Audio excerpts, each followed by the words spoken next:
ভাবি মুসলিম ভাই এরে কইতে আছে শুনেন, আপনি যে ডটটা দেখাইতেন যে তুই তালাক দিলে কাবিনেট টেহারা নিবি নি, এই দিন কিন্তু শেষ। তালাক আমি দেই আর আপনি দেন, কাবিনেট টেহা কিন্তু আপনি মুসলিমে দেওয়ান লাগবো। করকইরা 500,000 টাকা নোটটি কিতা লোক ঘটনা সত্য। দেশে একটা নতুন আইন হইতে যাচ্ছে, আর এই আইনটা যদি আপনার মানে কার্যকর হয়ে যায়, সেক্ষেত্রে পজিটিভ যেমন আছে, অনেক নেগেটিভ দিক আছে। বাংলাদেশের সংসারের যে অন্তর্দ্বন্দ্বগুলো, সেক্ষেত্রে অনেক ক্ষেত্রে অনেক মেয়েরা আছে, তারা বিয়ের পরে বিভিন্ন কারণে স্বামীর ভাত খেতে চায় না। হয়তো একটা পরকীয়ার সম্পর্ক আছে, অথবা বাবার বাড়ির কান ফুসলানো আছে, অথবা নানান কারণে স্বামীর ভাত খাইতে চায় না। স্বামী বেচারা হয়তো অনেক কষ্ট করে সংসারটা টিকাইতে চায়। তো সেই ক্ষেত্রে তারা যদি তালাক দেয়, এতদিন যাবত তারা বিয়ের যে দেনমোহরের টাকা এটা পাইতো না। এই কারণে অনেকেই আপনার ভয় পাইতো। আবার অনেক জামাই কাবিনের ভয়ে বউকে কিন্তু তালাক দিত না। কিন্তু এখন নতুন একটা আইনের কথা আপনার হাইকোর্টে আলোচনা হচ্ছে। আমাদের একজন আইনজীবী, যিনি হচ্ছেন আপনার সুপ্রিম কোর্টের আইনজীবী ব্যারিস্টার ফাহমিদা আক্তার, তিনি একটা রিট দায়ের করছেন যে বিয়েতে নির্ধারিত দেনমোহর পরিশোধে স্বামী সবসময় বাধ্য। ডিভোর্স কে দিছে, সেক্ষেত্রে এই বিষয়টা বিবেচ্য হবে না। এখন এটা নিয়ে কি অবস্থায় আছে দেখি আমরা। আজকে আপনার যে 5ই জুলাই বিয়ের সময় ধার্য করা দেনমোহর আদায়ে সুনির্দিষ্ট নীতিমালা প্রণয়নের নির্দেশনা চেয়ে হাইকোর্টে জনস্বার্থে একটি রিট দায়ের করেছেন এই ব্যারিস্টার ফাহমিদা। তার বক্তব্য, দেনমোহর ইসলামী শরিয়া এবং দেশের প্রচলিত আইন অনুযায়ী স্ত্রীর বৈধ অধিকার।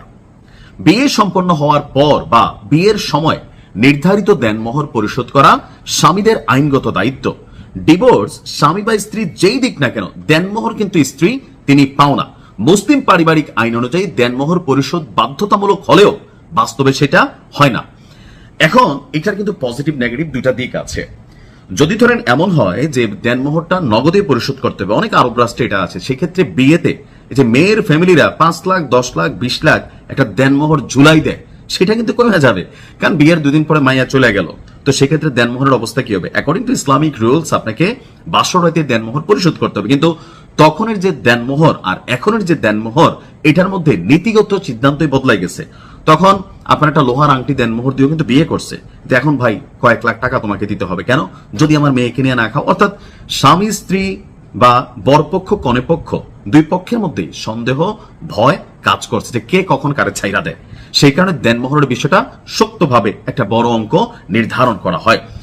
রিটে উল্লেখ করা হয়েছে, উদাহরণস্বরূপ 20 বছর আগে 2 লাখ টাকা দেনমোহরে বিয়ে হলে 1 লাখ টাকা তাৎক্ষণিক পরিশোধ এবং বাকি 1 লাখ টাকা বিলম্বিত দেনমোহর হিসাবে নির্ধারিত হতো।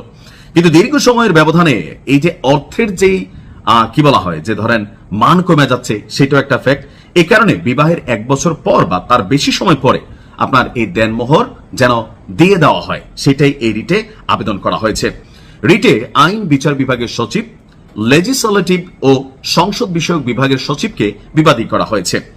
এখন আসলে এটা কি বাংলাদেশের প্রেক্ষাপটে বাস্তবায়ন হবে? আমার ধারণা হবে না। ওই যে বললাম না, যারা আইন প্রণয়ন করেন তারা এই পক্ষ ওই পক্ষ দুই পক্ষকে ভালোভাবে অবজারভেশন করলে এখানে কিন্তু এটা পাশ করা হবে না। তবে হইলে একদিকে ভালো, আবার 10 দিকে বিপদও আছে।